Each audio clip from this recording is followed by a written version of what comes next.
Olá pessoal, aqui é o Velgas, hoje dia 4 de setembro de 2025. A China ignorou vitórias de Putin. Futuro sombrio para a Rússia imposto por Putin.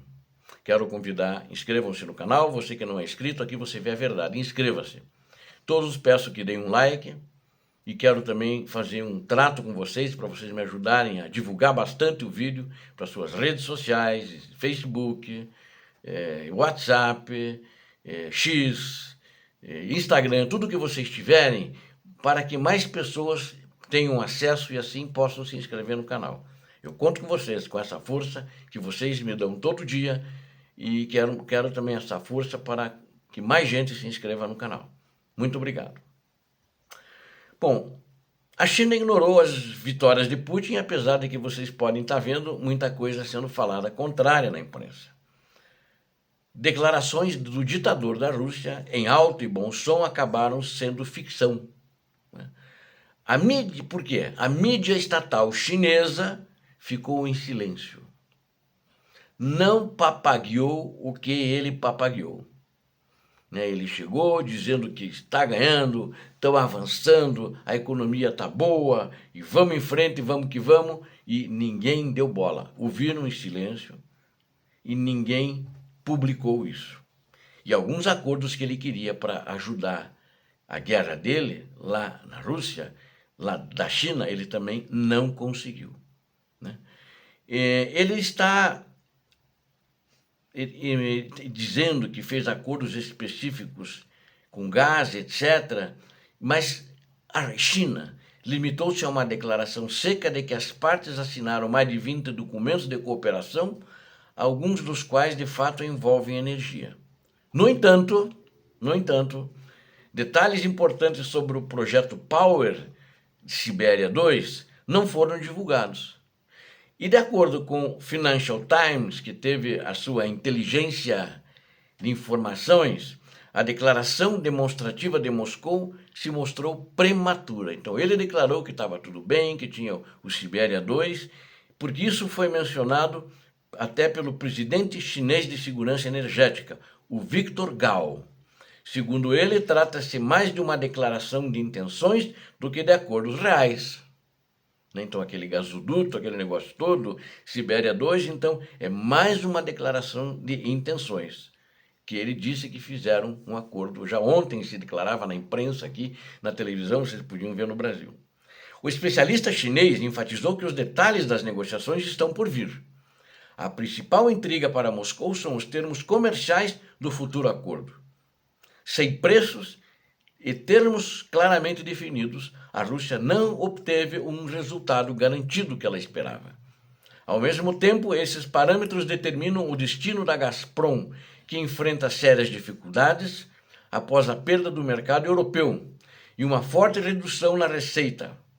Alexander Gabuev, diretor do Centro Carnegie para a Rússia e a Eurásia, também observou que um documento juridicamente vinculativo sem números específicos não pode ser considerado um contrato completo. Ou seja, por enquanto as declarações veementes do Kremlin não são respaldadas por compromissos reais da China.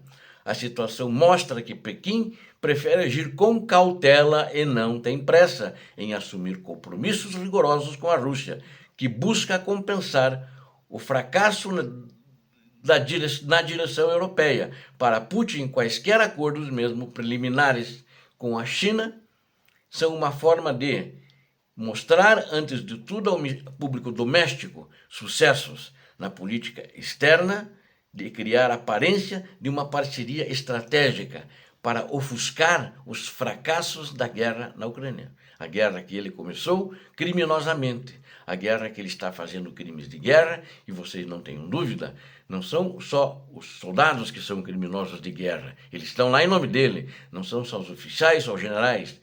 O ditador da Rússia, Vladimir Putin, é um criminoso de guerra. E também é um criminoso contra a humanidade pelos crimes que ele tem cometido na Ucrânia.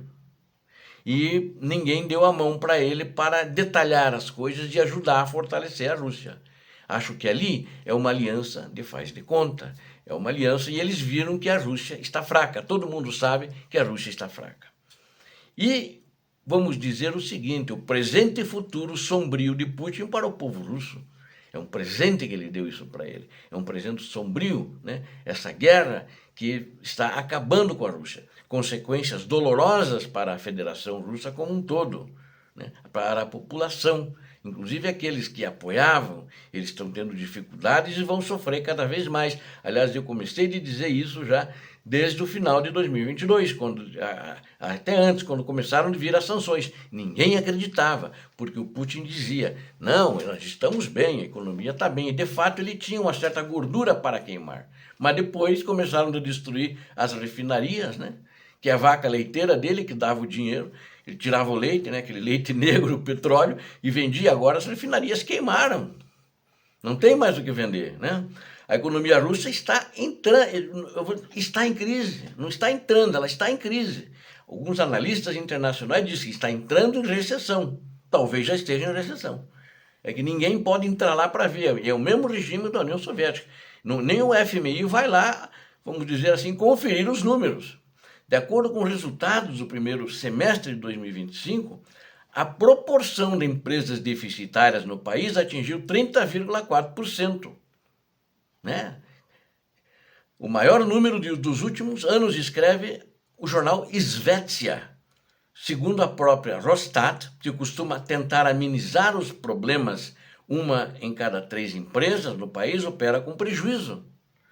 Vale ressaltar que o Izvestia é uma publicação totalmente leal, controlada pelo Kremlin. São fantoches, são estatais. E assim mesmo a mídia do Kremlin não está escondendo, essa revista não escondeu mais dados reais sobre a economia quando falou a situação das empresas da Rússia. Em países desenvolvidos, a norma é considerada não mais do que 15 a 20% de empresas deficitárias. Na Rússia, o número já é quase o dobro. É mais de 30%, está indo para 40%. Isso significa que setores lucrativos estão tendo gradualmente sendo gradualmente eliminados para a crise. Segmentos inteiros da economia estão perdendo estabilidade. Mineração de carvão, energia e abastecimento de água, setores dos quais depende a infraestrutura do país. Eles estão em colapso, eles já colapsaram, particularmente um colapso severo. Transporte, pesquisa científica e produção de tecnologia estão sofrendo perdas também, com as empresas russas simplesmente não conseguindo competir com a China. E a China notou isso, a China sabe disso. Então ela não está dando muito a mão para eles, porque eles sabem que eles estão com um problema, inclusive com um problema de mão de obra, né? Para esses setores. O Estado russo precisa injetar dinheiro em setores sem esperança e inflacionar os subsídios, mas essas são apenas medidas temporárias que não resolvem problemas sistêmicos. Apenas queimam dinheiro. Especialistas alertam que se a tendência continuar, as empresas começarão a reduzir os investimentos, adiar a modernização. Isso afetará as pequenas empresas, que vai ser em cadeia, eles têm gente que presta serviço para eles. Criará novos riscos para empregos e levará preços mais altos para a população. A Rússia, que antes tentava se posicionar como uma superpotência energética, agora enfrenta uma crise em seus próprios setores. A tendência de aumento do número de empresas deficitárias não é acidental, mas sim um sintoma de uma profunda doença da economia, que se encontra isolada sob pressão de sanções, enfatizam os especialistas. E essas sanções, justamente, isso está acontecendo por causa de uma cabeça doentia, de um grupo de cabeças doentias, que resolveu cometer crimes na Ucrânia. Analistas do Goldman Sachs afirmam que é um importante escritório americano de consultoria, análise de empresas, né, e etc., não só nos Estados Unidos, mas no mundo inteiro. Eles afirmaram que os preços do petróleo caíram para um nível crítico para a Rússia em 2026. Cairão, né? Os analistas do Goldman Sachs preveem uma queda acentuada nos preços do petróleo até o final de 2026, com o preço podendo cair para $50 o barril.